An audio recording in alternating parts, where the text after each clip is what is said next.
The night I drove to my parents' house with a trunk full of birthday decorations, I had already been told not to come. The text came from my mother at 2047 in the afternoon. I remember the time because I had just finished tying the last ribbon on a gift box and set my phone face up on the kitchen counter. Her name appeared. The message was short, the way only certain messages are short. Not casual short, but deliberate short. The kind of brevity that has been edited down from something longer and more honest. Dinner's off. Dad's not feeling well. Don't make the drive. I read it twice. Then I looked at the decorations spread across my table. The banner I had ordered custom printed. The little frames with photos of my father from decades I wasn't even alive for. The cake I had picked up that morning from the bakery he has loved since before I was born. My father was turning 67. I had been planning this for 3 months. I texted back, hope he feels better. Let me know if you need anything. Then I put the decorations in the car anyway, because I have always been the kind of person who shows up. Maybe that was the problem. Maybe that was always the problem. I am Callie. I was 31 years old that April, and I am a landscape architect with a small firm I built from the ground up over 6 years. My brother Ryan is 4 years older than me and works in real estate development. My parents, Norman and Patricia, retired early, around the time I started the firm, and I offered, genuinely, happily, without resentment at the time, to bring them on in an administrative capacity while I grew the business. My mother handled client correspondence and scheduling. My father handled the books. The drive to their house takes 22 minutes on a good day. That evening it took 28 because I got behind a slow truck on the county road and didn't feel like passing. I was thinking about the cake. Whether my father would actually like the lemon glaze or whether I had misremembered him saying he liked lemon and it was actually lime. Small thoughts. The kind you have when you expect the evening ahead to be ordinary. The house was not dark the way a house is dark when someone is sick and resting. Every light on the ground floor was on. There were 2 cars in the driveway I didn't recognize, and my brother's truck was parked at the far end, angled the way he always parks it when he's been there a while. I pulled past the driveway and parked on the street. I don't know exactly what I expected when I walked around to the side of the house. The dining room window faces the garden, and the blinds were open.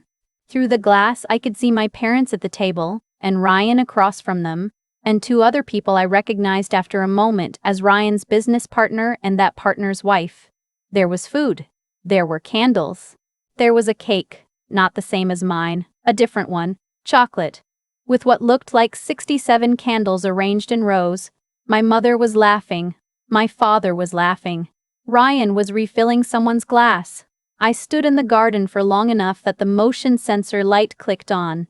I walked back to my car. I sat there with my hands in my lap. The banner was still in the trunk. The cake was in a white box on the back seat. I could smell the lemon glaze. My phone buzzed. A text from my college roommate Petra, who is now a CPA and who has been my closest friend for 9 years. She had texted, "How'd the birthday dinner go?" I called her instead of texting back. She picked up on the second ring. "I'm parked outside my parents' house," I said. "They told me not to come. There's a party happening inside." There was a pause. Not the pause of someone surprised, I noticed, but the pause of someone choosing words carefully. "Callie," she said. "Before you go in there, can you come to my office tomorrow morning? There's something I've been looking at, and I think you need to see it in person." I want to be honest about that moment. I did not feel fear yet. I felt something more like the specific stillness that happens when your body understands something your mind hasn't caught up to. I asked her what she meant. She told me she had noticed something in the quarterly reports I'd forwarded her for a second opinion 2 weeks earlier. Something she had wanted to verify before saying anything, and that she had now verified it. "Is it bad?" I asked. "Come tomorrow," she said. "Bring whatever access you have to the firm's accounts, all of it." I drove home. I did not go inside the party. I did not knock on the window. I left the cake in the box and I sat at my kitchen table for a very long time doing nothing in particular, which is its own kind of processing. Petra's office is in a converted Victorian on Halsted Street, 3rd floor, with a window that looks out over a coffee shop awning. She was already at her desk when I arrived at 8 the next morning, and she had clearly been there for a while. There were 2 monitors open, both with spreadsheets, and a yellow legal pad covered in handwriting on the left side of the desk. She did not offer coffee first. She turned one of the monitors toward me and said, "Sit down." What she had found, what she walked me through over the next 2.5 hours, was not one thing. It was a pattern, and patterns are worse than single events because they require intention. Over 20 months, my father had been processing payments to 3 vendors I did not recognize. The names were plausible: a drafting software licensing company, a surveying equipment maintenance provider, a plant nursery wholesale supplier. All 3 had websites. All 3 had invoices in the system. All 3 had received recurring payments totaling, across the period, just over $94,000. Petra had done what she does, which is pull the thread. The drafting software company had a business registration address that was a UPS store in a suburb 40 minutes away. The surveying maintenance provider had no verifiable physical location, and its listed phone number connected to a voicemail that had never been set up. The plant nursery had a real address, a real nursery as it turned out. But the nursery's owner, when Petra called to verify an invoice, had no record of any account with my firm and had never heard my father's name. My father had created the vendors. He had created the vendors. He had created the invoices. He had been the authorizing signature on every single payment. The money had been routed to a holding account, and from there, Petra told me quietly, it appeared to have gone toward a down payment on a condominium in Scottsdale that was registered in my brother Ryan's name. Ryan, who had been at that birthday party I wasn't invited to. Ryan, who had been refilling someone's glass while I stood in the garden with a motion sensor light clicking on over my head. I want to be careful about describing what I felt in that office. It would be easy to say it was rage, and rage was in there somewhere. But it was underneath something heavier, something more like grief that hasn't fully arrived yet, the early edge of it, the part where you're still processing the shape of the loss before you've actually felt its weight. My father had been running my books for 20 months. My mother had been scheduling my clients. I had trusted them with the working parts of something I had spent 6 years building from nothing, and they had used that access to quietly move $94,000 toward my brother's real estate purchase. I asked Petra what I needed to do. She told me she could help me build the documentation and that I should consider speaking to an attorney before making any contact with my family. My attorney's name is Fiona. She is 53. She has short gray hair and she does not waste words. When I sat in her office that afternoon and explained the situation, she listened without interrupting. And when I finished, she asked 3 specific questions about the vendor documentation and then told me we had a strong civil case and potentially a criminal referral, depending on how the DA's office viewed the scale. She told me the most important thing was not to let my family know I had discovered anything until the documentation was complete and our position was secured. Do not confront them, she said. Not yet, I know that's hard. It was hard. I went home and I made dinner and I ate it at my kitchen table, and I thought about every conversation I had had with my father over the past 20 months, in which he had sat across from me with his easy smile and his retirement leisure warmth, and explained some aspect of the firm's finances, and I had nodded and trusted him and moved on to the next thing. I thought about how reasonable it all sounded in retrospect. The explanations he had given for expenses, the way he had handled the quarterly reports, the small delays in the system's errors, and I must have forgotten to forward that one. Petra and Fiona and I spent the next 11 days building the file. Petra pulled every vendor payment, cross-referenced every invoice, traced every routing step. Fiona's office obtained documentation on the Scottsdale property. When Ryan's name appeared on the deed, next to a purchase price that matched almost exactly what had been routed out of my accounts, I sat with that for a long time. On day 12, my mother called. Her voice was bright and entirely normal, which was its own data point. She said she and my father had been thinking, and they wanted to talk about possibly expanding their role with the firm. She said Ryan had some development contacts who might be good client referrals, and that all 3 of them were excited about what the next chapter could look like. I understood what was happening. They didn't know I knew. They were moving toward the next phase of whatever the arrangement was. I told her I would love to meet and discuss it. I suggested the following Saturday, a lunch at a restaurant downtown. I kept my voice warm and uncomplicated, which is one of the harder things I have ever done. When I hung up, I sat very still for a moment, and then I called Fiona. "They want to expand," I said. She was quiet for a second. "Good," she said. "That means they're comfortable.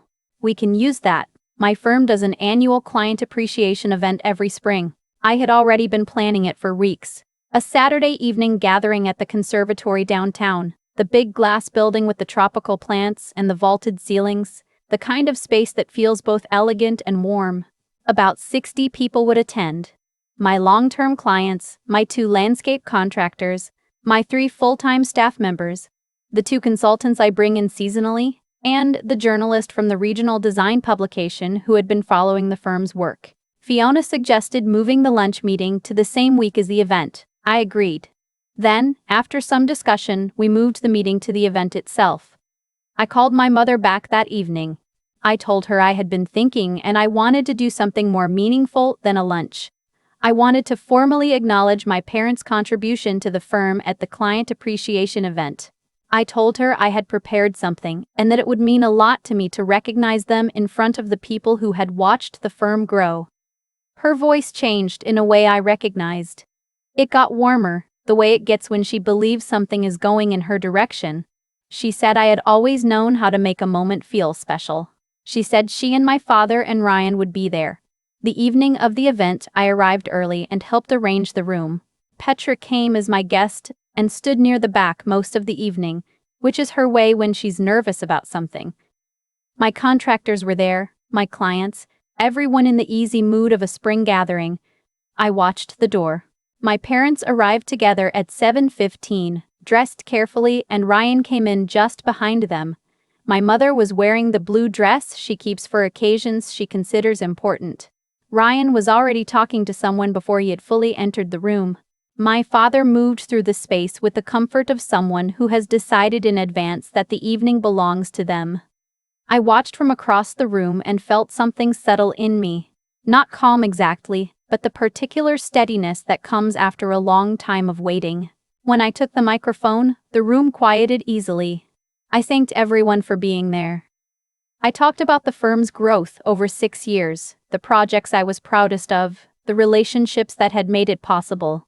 I said I wanted to take a moment to acknowledge some people who had been deeply involved in the firm's operations over the past 20 months. I invited my parents and my brother to come forward. They came together. My mother was smiling. My father had the look of a man who has been told he is about to receive an award. Ryan glanced at his phone once before pocketing it. I said their names.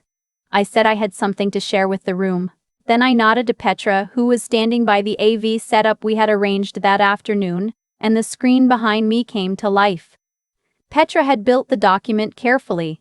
The vendor names, the invoice dates, the payment amounts, the registered addresses, the UPS store, the missing phone number, the nursery that had never heard of us, the routing steps, the property record in Scottsdale, Ryan's name on the deed, the purchase price.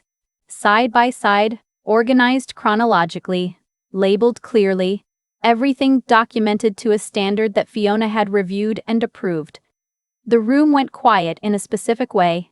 Not the quiet of an audience following along, but the quiet of 60 people suddenly recalibrating what they were looking at. My mother's hand went to her throat. My father said something I didn't hear. Ryan looked at the screen for approximately 4 seconds and then looked at me, and his expression was the expression of someone rapidly calculating, not reacting. Calculating. My father asked me to turn it off. His voice came out wrong, louder than he meant it to, and that wrongness carried across the room. My mother grabbed his arm. Ryan said something low to both of them, and then he walked out through the side door without looking at the screen again. My parents followed him, my mother's heels clicking fast across the floor, and then the door swung shut behind them, and the room held its silence for another long moment before the noise of other conversation slowly, carefully resumed. Petra came to stand beside me. She didn't say anything. She put her hand on my arm for a moment and then stepped back, which is exactly right, which is what I needed.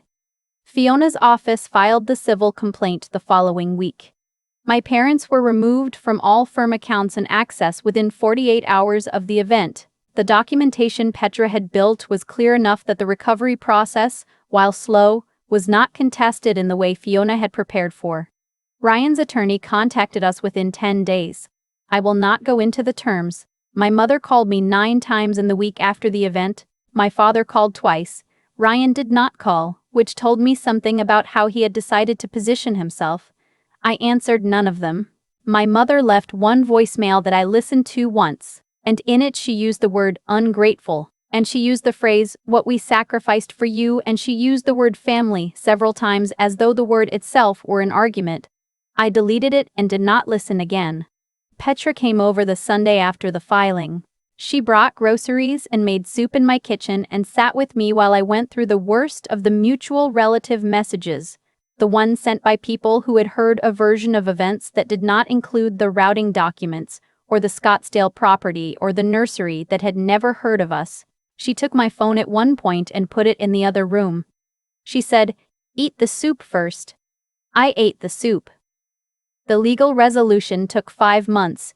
It was not clean, because these things are never clean, but it was thorough. I changed the administrative structure of the firm, brought in a bookkeeper who reports to me directly, and established a review process that I should have had in place from the beginning. That last part I say without self-blame, mostly. It took me a while to get there. In the fall, I did something for myself that felt both small and significant. There is a plot of land on the edge of the city, about 1/3 of an acre, that had been a vacant lot for as long as I could remember. I had driven past it for years. That October I put in an offer, and the offer was accepted, and I started designing the garden I had been imagining for it in the back of my mind for about as long as I've been a landscape architect. It is not for a client. It is not for a project proposal. It is a garden that will belong to me, designed by me, for reasons that have nothing to do with anyone else's priorities. I go there on Sundays now, mostly. I'm still in the early stages, clearing and soil work, mostly, the kind of labor that is more foundation than result. But I know what it's going to look like when it's done. I have always been good at holding the finished picture in my mind while doing the unglamorous work of getting there. Someone asked me recently what the hardest part was. Not the legal process, not the financial recovery, not even the event itself, but the thing underneath all of it. I thought about it honestly, the way the question deserved. The hardest part was understanding that the trust I had extended to my family was not a mistake. It was a reasonable thing, extending trust to the people who raised you, who know your history, who have shown up, or appeared to show up, across a lifetime of smaller moments. The mistake was not the trust. The mistake was not noticing sooner that to them, my trust was not something to be honored. It was something to be used. There is a difference between being someone's person and being someone's resource. I spent a long time not knowing that distinction existed. I know it now in a way I will not forget. If you have ever built something with your own hands and then turned around and found someone else had decided it was theirs to take from, what did that moment feel like? What was the thing that finally made you see it clearly?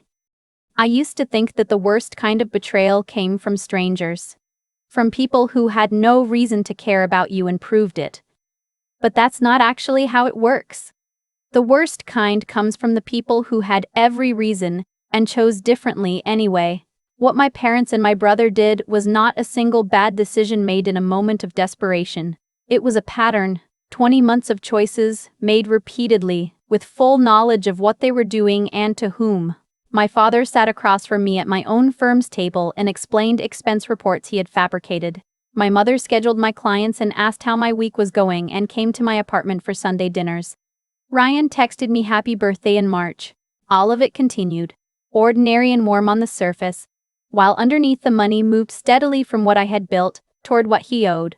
That's the part I've had to sit with the longest. Not the fraud I've had to sit with the longest. Not the fraud itself, but the sustained performance around it. The effort it takes to keep looking someone in the eye while you're taking from them. I don't think I will ever fully understand how a person maintains that, and I've stopped trying to. What I understand now And what I think Callie's story really comes down to is that people who take from you without asking have already made a decision about what you are to them, not who. What? I was useful. I had built something that produced revenue and required administration, and had accounts that could be accessed. To my parents, at some point I had stopped being their daughter in the way that mattered and had become, instead, an infrastructure problem they had found a way to solve. The consequences came because consequences are simply what happens when choices meet reality.